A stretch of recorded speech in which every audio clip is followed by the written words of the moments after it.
Hello students, welcome to my YouTube channel Decoding Economics.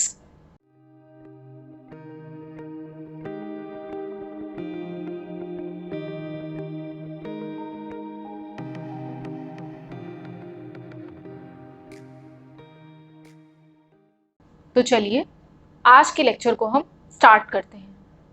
तो students, हम पढ़ रहे थे रेवेन्यू के बारे में और हमने पढ़ा था TR curve, MR curve and AR curve के बारे में। तो आज हम पढ़ेंगे producers revenue curve under different markets. इसका मतलब ये है कि जो प्रोड्यूसर होता है उसका रेवेन्यू कर्व कैसा होता है अंडर डिफरेंट मार्केट कंडीशंस। तो आज हम पढ़ेंगे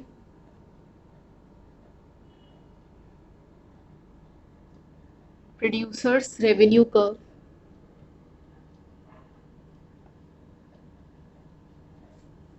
under different markets.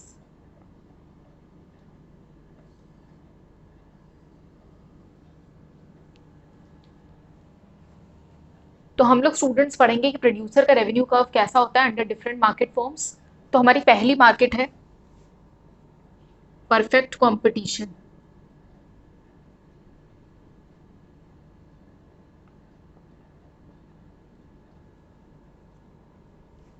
तो स्टूडेंट्स हमारी पहली मार्केट है परफेक्ट कंपटीशन। तो स्टूडेंट्स परफेक्ट कंपटीशन एक ऐसी मार्केट फॉर्म होती है जिसमें there are large number of buyers and sellers and each seller sells the homogeneous product. इसका मतलब ये है कि एक ऐसी मार्केट फॉर्म होती है जहाँ पे बहुत सारे नंबर ऑफ बायर्स और सेलर्स होते हैं और वो होमोजीनस प्रोडक्ट मतलब कि सेम टाइप के प्रोडक्ट को सेल करते हैं मार्केट में। तो वो आपकी कहलाती है परफेक्ट कॉम्पिटिशन मार्केट। तो जहाँ पे आपके सेम टाइप के प्रोडक्ट सेल होते हैं और लार्ज नंबर ऑफ बायर्स होते हैं और लार्ज नंबर ऑफ सेलर्स होते हैं। तो इस कॉम्पिटिशन वाली मार्केट में आपका जो रेवेन्यू कर्व है वो कैसा होता है, उसका शेप कैसा होता है, ये हम पढ़ेंगे। तो ये है आपका वाई एक्सिस, ये है आपका एक्स एक्सिस, ये है आपका ओरिजिन,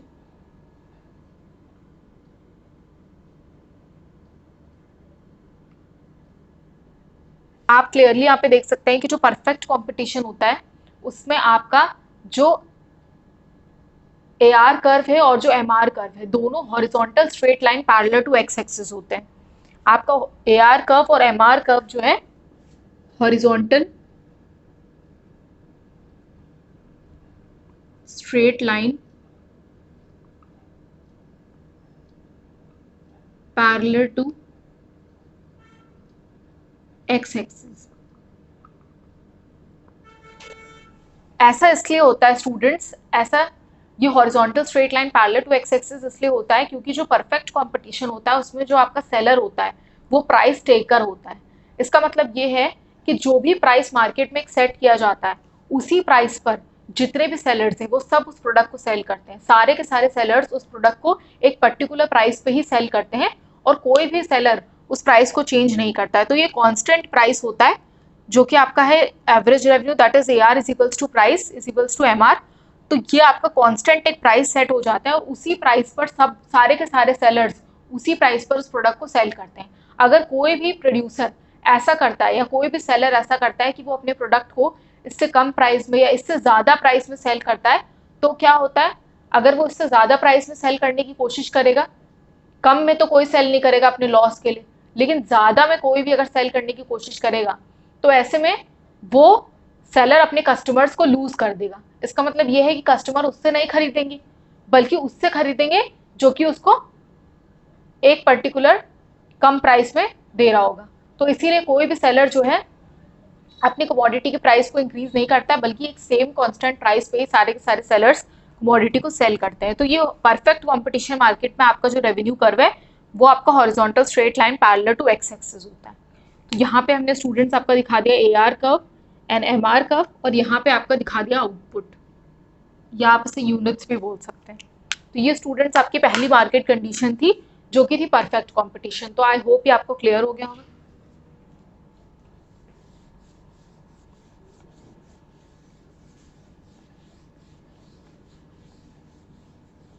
रेवेन्यू कर्व जो आपका होता है रेवेन्यू कर्व जो आपका होता है वो परफेक्टली इलास्टिक होता है।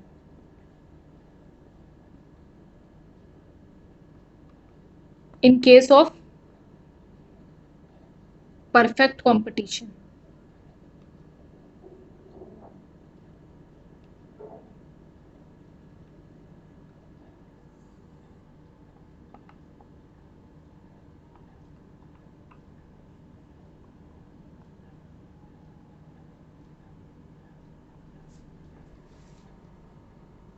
तो स्टूडेंट्स आप ये बोल सकते हैं कि जो फर्म का एवरेज रेवेन्यू कर्व होता है और जो मार्जिनल रेवेन्यू कर्व होता है दोनों के दोनों परफेक्टली इलास्टिक होते हैं in case of perfect competition.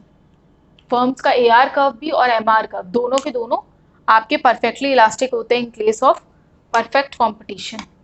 तो हम नेक्स्ट मार्केट कंडीशन पढ़ेंगे।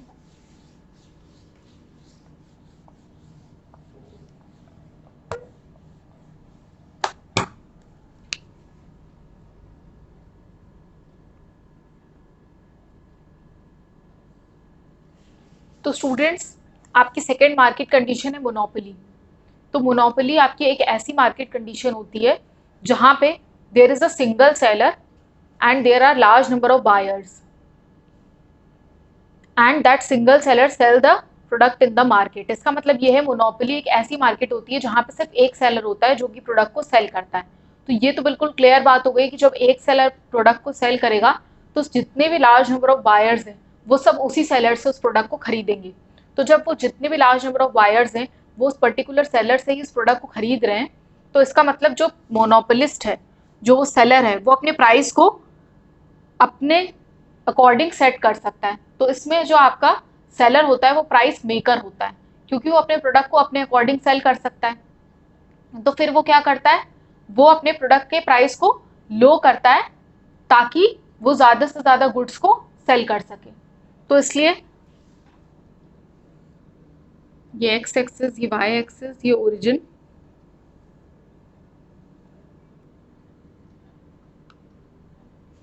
और स्टूडेंट्स ये ए आर हो गया, ये एम आर हो गया। तो जो मोनोपोली होती है उसमें आपका जो कर्व होता है एवरेज रेवेन्यू कर्व और मार्जिनल रेवेन्यू कर्व, ये आपके डाउनवर्ड स्लोपिंग होते हैं। डाउनवर्ड स्लोपिंग होते हैं, ऐसा इसलिए होता है क्योंकि there is a inverse relation between price of the commodity and the output. It means कि अगर मोनोपोली में आपको अपने आउटपुट को इंक्रीज करना है, अगर आप चाहते हैं कि आपका ज़्यादा से ज़्यादा आउटपुट सोल्ड हो, तो उसके लिए वो प्राइस को लो करता है। तो जब वो अपने प्राइस को कम करता है तो ज़्यादा से ज़्यादा आउटपुट को वो सेल कर पाता है सेलर। तो क्योंकि वो सिंगल सेलर है तो वो प्राइस मेकर होता है। यहाँ पे आपका जो सेलर है वो प्राइस मेकर है। तो ये डाउनवर्ड स्लोपिंग कर्व होता है क्योंकि वो अपने अकॉर्डिंग प्राइस को सेट करता है, तो वो प्राइस को लो रखता है ताकि वो ज़्यादा से ज़्यादा आउटपुट को सेल कर सके। तो ये आपकी मोनोपोली मार्केट में इस टाइप के शेप का आपका एवरेज रेवेन्यू और मार्जिनल रेवेन्यू कर्व होता है। तो आई होप ये आपको क्लियर हो गया होगा। इसमें आपका सिंगल सेलर होता है और लार्ज नंबर ऑफ बायर्स होते हैं।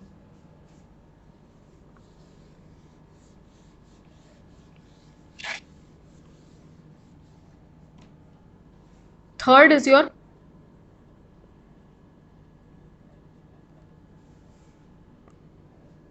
Monopolistic competition. तो students third form of market is monopolistic competition which is a combination of perfect competition and monopoly. इसका मतलब ये है कि एक ऐसी मार्केट होती है जहाँ पे मोनोपोलिस्टिक कंपटीशन में there are large number of buyers and sellers and they sell the differentiated product. इसका मतलब ये है कि मोनोपोलिस्टिक कंपटीशन एक ऐसी मार्केट होती है जहाँ पे जो सेलर होता है वो डिफरेंशिएटेड प्रोडक्ट को सेल करता है। इसका मतलब ये है कि जैसे सपोज एक मार्केट है जहाँ पे टूथपेस्ट सेल होते हैं, तो टूथपेस्ट अलग अलग ब्रांड के सेल हो रहे हैं। जैसे कि एक टूथपेस्ट कोलगेट का सेल हो रहा है, एक टूथपेस्ट पेप्सोडेंट का सेल हो रहा है। तो टूथपेस्ट का अलग अलग ब्रांड है, एक कोलगेट का, एक पेप्सोडेंट का, एक बबूल का। तो इस तरीके से आपके अलग अलग ब्रांड के टूथपेस्ट सेल हो रहे हैं। तो इसका मतलब जो आपका पेप्सोडेंट है वो कोलगेट से डिफरेंट है और जो कोलगेट है वो बबूल से डिफरेंट है। तो डिफरेंशिएटेड प्रोडक्ट को मार्केट में सेल कर रहा है। तो इसका मतलब जो पेप्सोडेंट में एक पर्टिकुलर सेलर की मोनोपोली है इसी तरीके से बबूल में एक पर्टिकुलर सेलर की मोनोपोली है, लेकिन कंपटीशन भी है क्योंकि बबूल के और पेप्सोडेंट के फीचर्स मिलते हैं। इसी तरीके से कोलगेट के और पेप्सोडेंट के फीचर्स मिलते हैं, इसलिए कंपटीशन भी है और मोनोपोली भी है, दोनों एक साथ को एग्जिस्ट करते हैं, इसीलिए इसको हम बोलते हैं मोनोपोलिस्टिक कंपटीशन। तो स्टूडेंट्स, इसमें आपका जो कर्व होता है, ये एक्स एक्सिस है, ये वाई एक्सिस है, यहाँ पे आपका AR/MR कर्व है और यहाँ पे आपका आउटपुट है।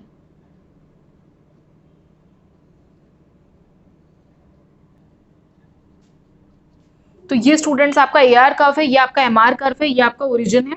तो आप क्लियरली देख सकते हैं कि जो आपका AR और MR कर्व होता है, जो आपका AR और MR कर्व होता है, वो it is just like the monopoly market. In monopolistic competition also the AR and MR curve are downward sloping, दोनों के दोनों डाउनवर्ड स्लोपिंग कर्व होते हैं, और जो MR होता है वो AR कर्व के बिलो लाई करता है।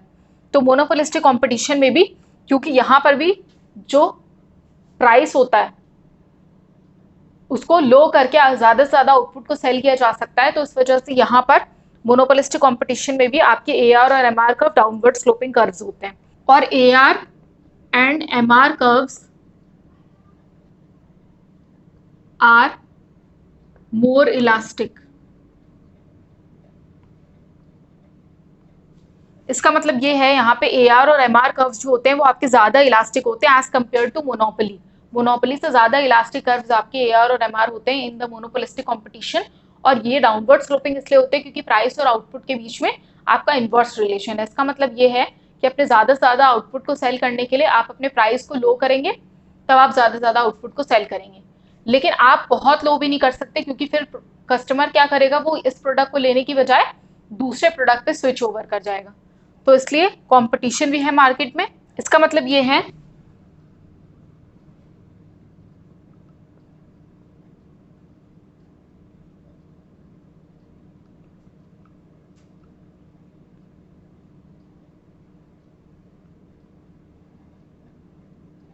तो स्टूडेंट्स, यहाँ पे आप क्लियरली देख सकते हैं कि जो मोनोपोलिस्टिक कंपटीशन होता है उसमें आपका AR और MR कर्व्स जो होते हैं वो मोर इलास्टिक होते हैं as compare to monopoly, because change in price creates more change in demand. ऐसा इसलिए क्योंकि जो प्रोडक्ट्स होते हैं वो क्लोज सब्सटीट्यूट्स होते हैं। इसका मतलब ये है कि कोलगेट की जगह आप पेप्सोडेंट को यूज़ कर सकते हैं, पेप्सोडेंट की जगह आप बबूल को यूज़ कर सकते हैं, क्योंकि वो एक दूसरे के सब्सटीट्यूट्स हैं। तो अगर हम प्राइस में बहुत ज़्यादा चेंज करेंगे, जब हम प्राइस को बहुत ज़्यादा लो करेंगे तो उसकी डिमांड में भी चेंज हो जाएगा, लोग क्या करेंगे, उस प्रोडक्ट को छोड़ करके दूसरे प्रोडक्ट को लेना शुरू कर देंगे। तो इस वजह से ये जो है मोर इलास्टिक कर्व्स होते हैं एज कम्पेयर टू मोनोपोली, लेकिन इनका शेप वही होता है, डाउनवर्ड स्लोपिंग कर्व्स। तो ये स्टूडेंट्स हमने पढ़ लिया कि तीनों मार्केट कंडीशन आपकी परफेक्ट कंपटीशन, मोनोपोली और मोनोपोलिस्टिक कंपटीशन में आपके AR और MR कर्व के क्या क्या शेप्स होते हैं। तो पहले वाले केस में आपका constant horizontal straight line parallel to X axis होती है, बाकी दोनों केसेस में आपकी डाउनवर्ड स्लोपिंग कर्व्स होते हैं। तो आई होप ये आपको क्लियर हो गया होगा। तो स्टूडेंट्स, आज के लिए इतना ही। आज हमने पढ़ा producers revenue curve under different market condition. तो स्टूडेंट्स, आज के लिए इतना ही। अगर आपको मेरा ये लेक्चर अच्छा लगा तो प्लीज़ इस वीडियो को लाइक करिए और सब्सक्राइब करिए मेरे चैनल को, and don't forget to press the bell icon so that you can get updates whenever I upload a new lecture. And for more information you can visit my Instagram page, जिसका कि link मैंने description box में दे दिया है। So thank you class and keep learning.